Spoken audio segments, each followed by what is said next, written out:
There had to be a ton of equipment just lying around. The average price tag for a level 4 item started at 300,000 coins, with the platforms going for 2 million, which meant I pocketed a cool 4.5 million despite the 50% commission. I sent Squirrel's phone 300,000 on the spot. Let Wart think that's all I have. But I wasn't about to go running off after some pearl or other. Wart definitely hadn't bought a scanner capable of spotting me.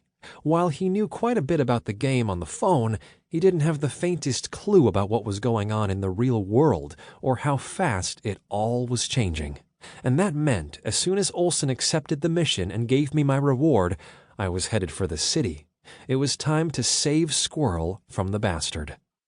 I began clawing my way upward, using both arms and legs. The going was easy enough at first, though the closer I got to the surface, the tougher the soil got.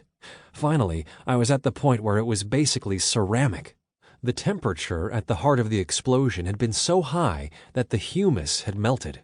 Deciding against a gentler approach, I just pulled Fang out and started slashing away. It didn't seem like there was anything the blade couldn't cut through. Some deformed metal and an enormous chute were all that was left of the Noah plant. The only thing that had remained whole and intact was the plate covering the shaft, the one that had saved my life. If it hadn't been for it, I would have been burned alive. Oberon couldn't have done anything to stand up to the heat. Sweeping Raptor around the area and taking pictures as I went, I sighed. Nothing. There had once been an immense crowd of monsters around the force field, but they'd all been reduced to ash, and the game wasn't going to give me coins for them. I'd never been a fan of running, but I didn't have a choice in that moment. Tossing Swallow, Grust's named rifle, over my back, I set a steady pace and headed off toward the next location over. There was loot there I didn't want anyone else taking. But once I got far enough away, I started coming across the bodies of monsters. Lots of them, in fact. Before he'd hidden in the protection afforded by the dome, Grust had been doing work. I set Raptor to take pictures automatically and ran on, though I had to stop every once in a while to pick up loot. Raptor highlighted game items, blinking insistently until I bent over and picked up whatever it was. Killing champions really was a good deal. My run took a lot longer than it could have, but it was worth it. You took the first picture of 368 dead superior monsters. 11,040 coins received. You took the first picture of 325 dead champions. 585,000 coins received. You took the first picture of a dead larva-level creature. 120,000 coins received.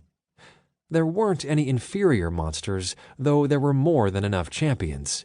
Grust must have focused on them. On average, I picked up a game item from every 5th champion, mostly level 4 modifiers for weapons or armor valued at 300,000 coins or more. And once I'd taken apart the transporter and sold everything I got from it, my total sales were up to 11.5 million coins. That left me with 16.4 million, a new record for me.